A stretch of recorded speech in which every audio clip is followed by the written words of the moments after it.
Thank y'all for being here. Great win. Appreciate the fans for showing up. I thought the sun was going to be out, it was going to be warm, and then the stadium was clouded over about 3 minutes in. So I appreciate them toughing it out.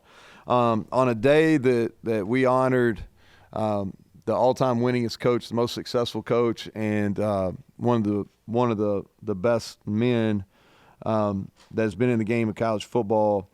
And I think only fitting, his first game as the head coach here at West Virginia was against Cincinnati. He gets immortalized in the stadium in a game that we won convincingly versus Cincinnati. And so had a little extra pressure on us to come out and win tonight or win today with him getting honored. But glad we could get it done. And I'm glad our crowd gave him a long ovation there. The event last night, a ton of former players and people connected to the program during his tenure were there, and I'm just glad he got to enjoy that. And what a well-deserved, well-earned honor, and just happy for him and his family. And a lot of great grandkids and grandkids there, and really most of his family was here to enjoy that. So I want to start with that. And The next group is really happy for the guys that walked today. You look at those guys, and there's a core group there that really has established the standard of how we work here. And guys are going to be sorely missed when this is all done this year. But glad that they came out and performed. That's a really hard emotional deal. And I don't know if you haven't done it, this is a physical game there's only one way to play it, and you have to walk on the field and you see your family members there, and your mind goes to all the years you've been playing football, and then how fast this whole college deal went, and then about 2 minutes after that, you got to go, so you got all this emotions that are flowing through, and then you got to go out and play a regular game, and those guys not only did that, but they played at a really high level, and so excited for them. And we finished really strong here at home. Last two home games were resounding wins. 5-1 at home. We'd love to have the one we let get away there in the fourth quarter, but it's a tough place to play, and I thought we did a nice job playing some really good football here at home for the home fans. I'll start with offense. Really just a dominant performance. I think we punted one time, and stats speak for themselves. We ran for 424 yards, threw for another 200. Over 100-yard rushers, and I thought it was dominant. And it starts up front with our offensive line. The Joe Moore Award, which goes to top offensive line, came out with their semifinalist, and I thought it was an absolute complete farce that our guys weren't involved in that. I don't know what the criteria is for that, but coming in the game, we were 7th in the country. We should be probably in the top 5 after this game. We ran for 424. We were 7th in the country in fewest sacks allowed. So you look at those stats, and I would make a hard argument we're the best offensive line in the country, but we definitely should be a semifinalist for that. And I hope when they get the finalists out, they'll reconsider that and actually watch some film, because and that was something that our guys took offense to today. They took it out on Cincinnati. It's something that I thought was a slap in the face to our program. And again, I hope they look at our body of work, and we can be recognized as a finalist down the road. Garrett bounced back. He's the ultimate competitor, and knew he would play well after not playing as well last week. I thought he was really, really good today. And Jaheim White, you keep seeing him. He's been getting better. He's getting better. Him, continuing to learn how to practice is really paying off. He was elite today in the catch. He had almost 300 yards of total offense, and then I thought our receivers blocked really well downfield. Made some plays. Cole made some plays in the pass game, but they really blocked, and I think that's a real credit to Blau Marshall, the receiver coach. These guys are playing hard, and we run a little bit different style of offense, but those guys are really playing hard, and those explosive runs are really, they're right at the point of attack. So proud of them. Special teams really solid. Didn't do anything that was necessarily changing the game, but we didn't hurt ourselves, and we felt like if we could just be solid in that phase, that would pay off, and we did. I thought our Michael Hayes did a great job on kickoff tonight. When you don't cover kicks, it kind of goes unnoticed, but those are big opportunities, and him getting the ball in the end zone and putting some air on the ball where they have to fair catch it, that's big. And then defense, really proud of our staff. and our players, did not play anywhere close to our best a week ago. And for us to come out and really for 3 quarters dominate the game, I think that speaks to them. The fourth quarter, the stats got skewed. I wasn't real pleased with how we finished on that side of the ball. But I thought for 3 quarters, man, our defensive line was dominant. They played really well. We really pushed this game all week to our guys. It was going to be a matchups of fronts, right? Our O-line versus their D-line, their O-line versus our D-line, and both teams were I think they were 5th in the country in rushing. We were 7th, and just felt like the game would be won up front, and I thought that we won it overwhelmingly on both fronts. And so, really good game as far as on the defense side as well. So with that, Kevin, you start us off. In setting up your running game, because you have so many different options right now, are you running some different things first couple of series just to see how they're working, and then, or when you have as much success as you did, on the first couple of series, obviously moving it, you say, okay, we're going to stick with this, or still tempting to look at other parts of it? Yeah, so what we did, we were just trying to change the picture on them a little bit. Schematically, we really reduced the number of schemes we ran today. We only really ran about 3 run schemes today. But what we did is we tried to motion different looks for the tight end, move the back around a little bit, and where we were trying to get the ball to hit, into the boundary, into the field. And so that was really the plan. We started off good, and then we had a penalty that kind of knocked us off that first drive, and then we rolled the rest of the half. And, I think that, at the point of attack, Wyatt Milam, he's special. He's special, and he was really good at the point of attack. I thought that Zach Frazier really took the matchup with Corleone personal. I don't know how that went. But stats-wise, say it went pretty well for us. We'll see when we watch video. And I thought that Tomas and Jaquay and Nick Malone, those guys played at a high level today.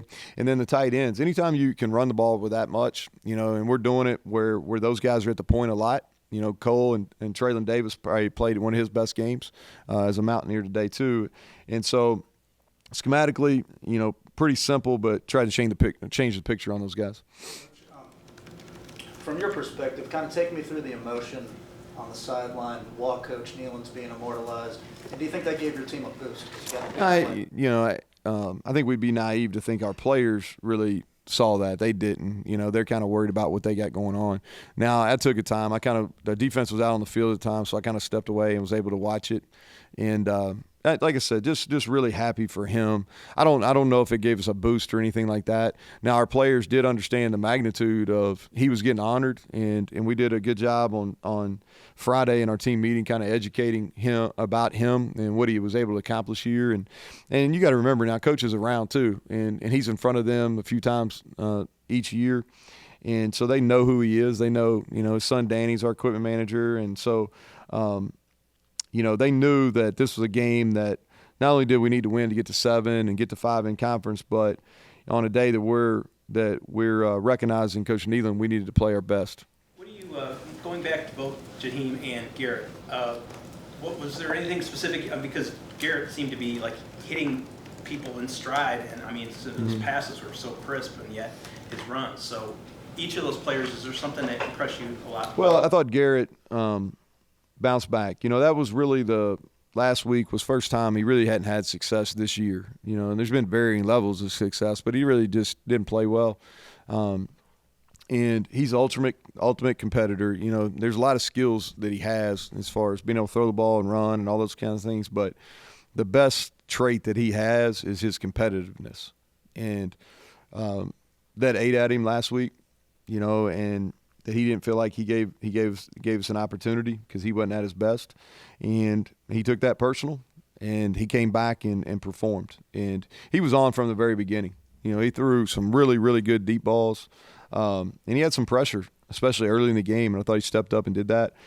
He did a much better job on scramble plays, of getting out and running and hitting guys in stride, looking to be a passer. And then Jaheim, I thought he broke tackles. I don't know how many yards after contact he had, but it was a bunch. And that was a really difficult catch he had on the touchdown. And I thought that really – it was 7-0 to the time. That made it 14-0. And that really put us in a position where we could kind of get out in front of them. The running stuff with Garrett, how much of it is call and how much of it is read and him seeing something and doing the right thing? So a lot of the big runs today were called runs where he's reading, Mike. Now, he had some scrambles where he ran the ball, but most of his big chunk plays, and I'm going back in my memory as I'm talking, so most of his big chunk plays were read plays, not necessarily called quarterback runs, but where he's reading a defender. And then he had a couple of them are pass plays, where he ran around some. In your final drive of the first half, they get a touchdown, and you have a small amount of time.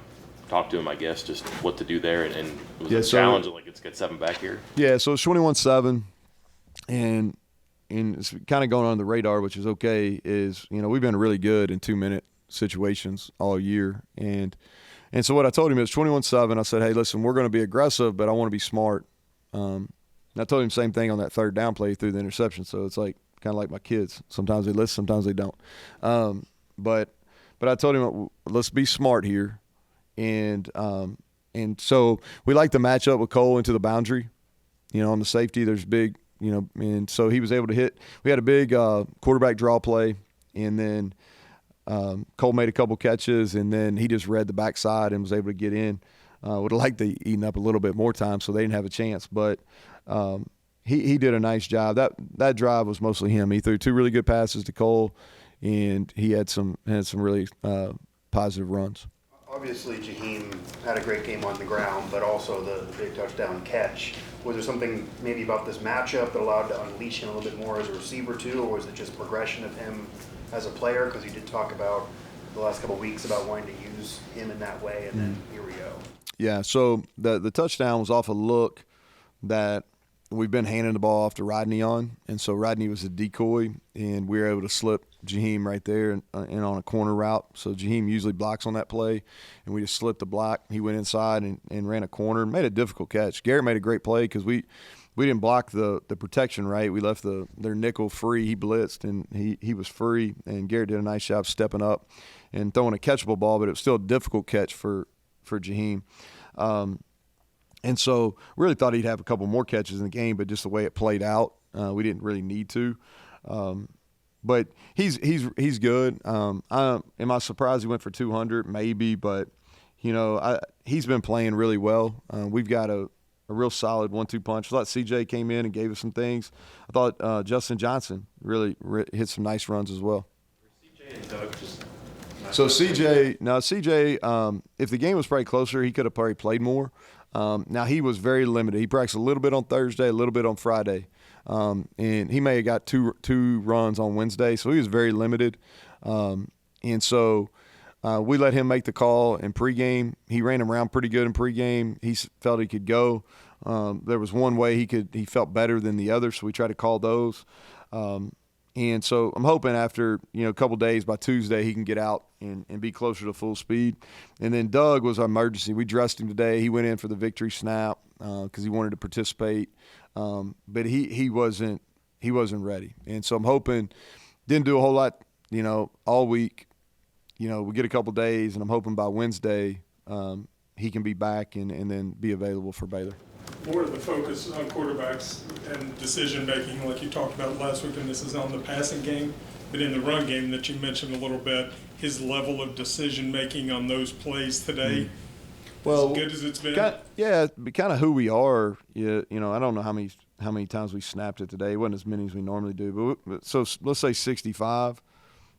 Kevin, there's probably, and I'm ballparking here, but 50 of those 65 are probably he's having to make some kind of decision. Either he's reading somebody in the run game, he's making a decision whether he's going to throw an RPO or a screen, or it's a pass play, where he has a pre-snap and a post-snap. So, we're asking him to make a lot of decisions, and we're putting a lot on his plate. And I think he's at a point in his career where the best way for us to be successful is to put a lot on his plate. Now, when you do that and he doesn't see it as clearly like last week, you're going to struggle some. But that's really, I thought that was going to be a one-off, and he came out ready to go today, and I'm proud of how he competed. Jaheim, 9.8 almost 7 yards per carry today. Can you just kind of speak to his explosiveness and ability to read blocks? Yeah, well, he's decisive, and sometimes when if you don't know, that's okay. And so there's no indecision there. He's taking it, he's hitting it. Even if he's wrong, it's full speed, and he's getting downhill fast. And he does a little better when we put him in the pistol, and I thought it gives him some momentum. He's more quick than fast. I think after another offseason, I think his top-end speed will increase. But he does a really good job of he reads blocks. He's a one-cut guy, and he's small in stature, but he's a really thick lower body guy. And he can break tackles, and he did that today. You held him 70 yards under their rushing average. Why was that so good today? Well, that's going to be the key for them. They've been a team that's really ran the ball successfully all year. I don't know where they were after 3 quarters with that, but I would say it was considerably less. And then to hold the Kiner guy to 56 yards, he's really good. I was concerned about him and our ability to tackle him because he's a guy that has a super strong lower body. And so for us to be able to do that and hold him to 56 yards, for us to win, we knew we were going to have to control the run game. We didn't necessarily think we were going to stop it, but we had to control it, and I thought our guys did that. So West Virginia had control most of this whole game, but they did kind of put up a little bit of a fight there towards the end. Did you or any of the coaches say anything to the team of, hey, we're still up big, settle down? Just because there are the games this year where teams have come back and made it a little closer. Yeah, no, they made it closer. I think it was 42-14, so they were going to have to. At one point, it might have been 42-7. They did a little bit more in the fourth quarter than I would have liked, but I don't think that game ever got where it was in question. But bottom line, we had them at 3rd and 16, and we missed 2 tackles, and they ran down, and then they hit a trick play too, and so not necessarily pleased with how he finished in the fourth quarter, but we'll take 42-21 in a conference game. Neal, how big was it? The first quarter, they had a couple of 4th downs in midfield, punted both times, and I think you turned both into touchdowns to up 20. How big was stuff like that? Yeah, I think those are decisions that sometimes. I haven't gotten them all right either. And Sat he's been doing this for a long time, and he's been aggressive, but their 4th down stats haven't been very good this year too. So I think that probably played into it. He's usually a pretty aggressive guy, just playing him when he was at App and I was at Troy. But coming in this game, their 4th down stats weren't good, so I'm sure that played into it. And then one of them was a 4th and really long 2. And those are hard calls, I can tell you. Like we had one last week. I felt like we needed to go for it to give us a chance to win. But those are ones you're like, and so we've been pretty good on 4th down. Our 4th down defense has been pretty good too, so that might have played into it. And I thought we had a critical one there. Probably as odd a first touchdown drive as maybe I've had in my career. We had we lost a tight end during that drive, so we didn't have 12 personnel. The 6 offensive line, we had an offensive lineman get hurt within that drive, and we lost a running back. And so the 21 personnel sets that we would use, the 12 personnel sets we would use, were both out, and then our 6 offensive linemen personnel grouping, so I had to use 2 timeouts there because I called a play, and I'm like, as soon as I called it, I'm like, oh, he's out. We can't run that. And so, but we finally got settled down after that timeout before the 4th and 1 call, and then Garrett did a really nice job, and we got good push on that 4th and 1. And that ended up being a huge play that probably everybody forgets. The way you trimmed down the passing for Garrett this week, do you think that helped him see things a little bit better? Well, I hope so. We're kind of in this deal. We're either going to take shots or we're not dinking and dunking much, So he saw it. He threw the ball well. We've really worked on his fundamentals during the week, but at the same time, I didn't want him thinking out here. You work on fundamentals during the week, you go play. You trust your training on Saturday, and I did. I thought he was really accurate. From the first play, we called a shot play there, the very first play of the game, hit Traylon Ray in stride, and I thought that kind of set the tone for the rest of the afternoon for him.